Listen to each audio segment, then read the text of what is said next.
Hi, இன்னைக்கு முட்டை குழம்பு வைக்க போகிறோம். கொஞ்சம் வித்தியாசமாக வைக்க போகிறோம். பார்க்கலாமா? வாங்க பார்க்கலாம்.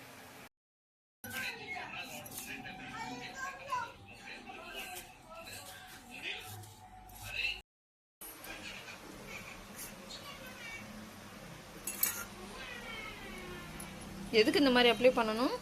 இது வந்துட்டு முட்டை வேக வைக்க போகிறோம். முட்டை வேக வைக்க போகிறோமா? ஓகே. அது தண்ணியாக இருக்கிற மாதிரி இருக்கு, ஒன்றும் பிரச்சனை இல்லையா?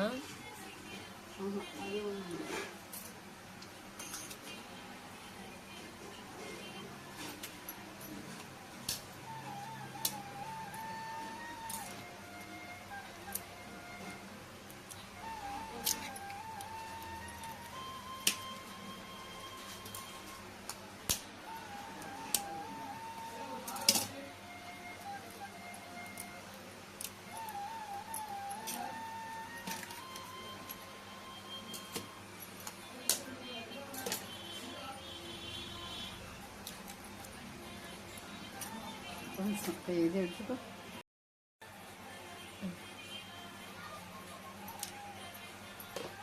மிளகாத்தூள் நெருக்கி போடணும்.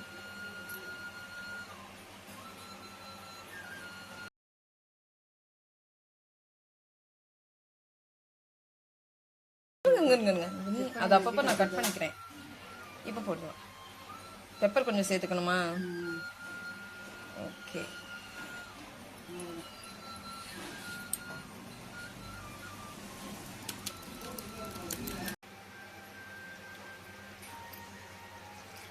ஒரு சொம்பு தண்ணிக்கு நல்லா தண்ணி ஊற்றி ஸ்டாண்டு வச்சு வேக வைக்கிறோம். ஸ்டாண்டு வச்சு வேக வைக்க போகிறோம் எக்கை. இந்த பிளேட்டில் முட்டையை வேக வைக்கணும். இந்த மெத்தட் நல்லா இருக்கே. இதை மூடி வச்சுருவோம்.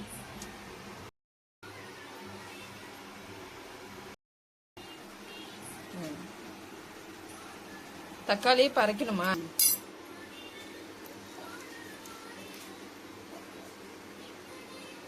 ஓகே. இதோட என்னென்ன சேர்க்கணும்? ஒன்றும் வெறும் தக்காளி மட்டும் அரைக்க போகிறோம். இன்னும் கொஞ்சம் வெறும் தக்காளி மட்டும் அரைக்க போகிறோம். இந்த மாதிரி பேஸ்ட்டாக அரைச்சி எடுத்து வச்சுக்கோங்க. ஓகே. நல்லா இருக்கு, நல்லா வெந்திருக்கு. இப்போ எடுத்துடலாம் அதை.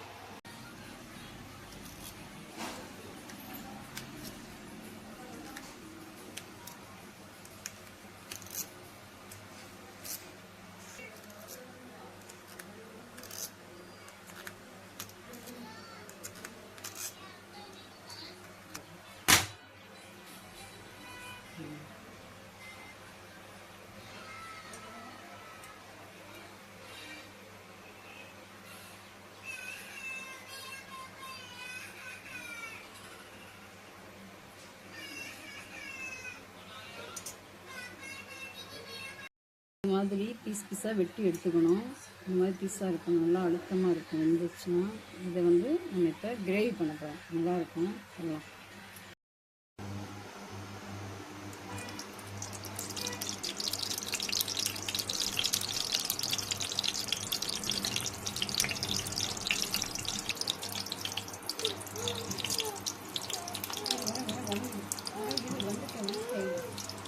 வெங்காயம் பொடி பொடியாக வெட்டி வச்சுருக்காங்க, அதையும் சேர்த்துக்கலாம்.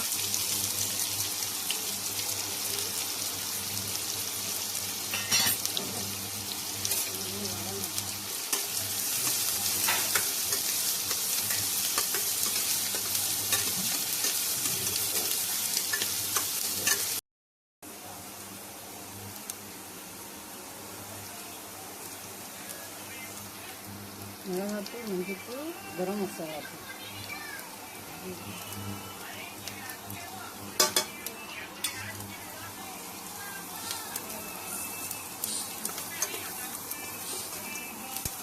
கொஞ்சம் இஞ்சி பூண்டு பேஸ்ட்டு.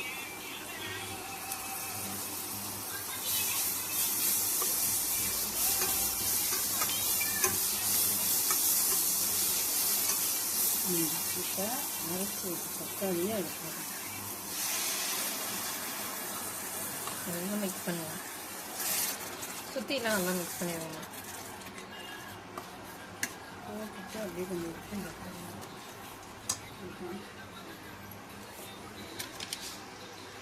இதில் உப்பு போட்டாச்சு. ஏன்னா நம்ம முட்டையிலே உப்பு போட்டிருக்கோம், அதனால் கம்மியாக பார்த்து போட்டுக்கோங்க. நான் கட் பண்ணி வச்சுருக்கிற முட்டையை அதில் போடணும்.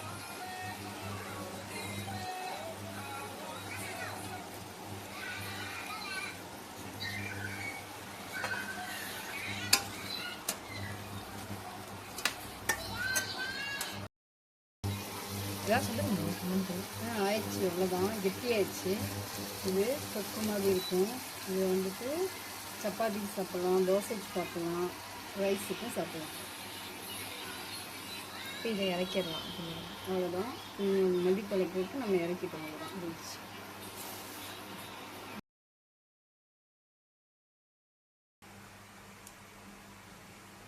நடுப்புற போடுங்கம்மா. அப்படி போடுங்க. அப்படி போடுங்க.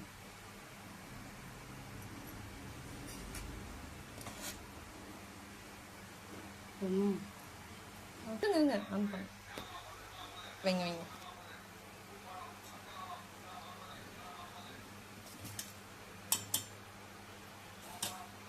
கீழே கீழே அப்படி வைங்க. போதும், அதை அவ்வளோதான்.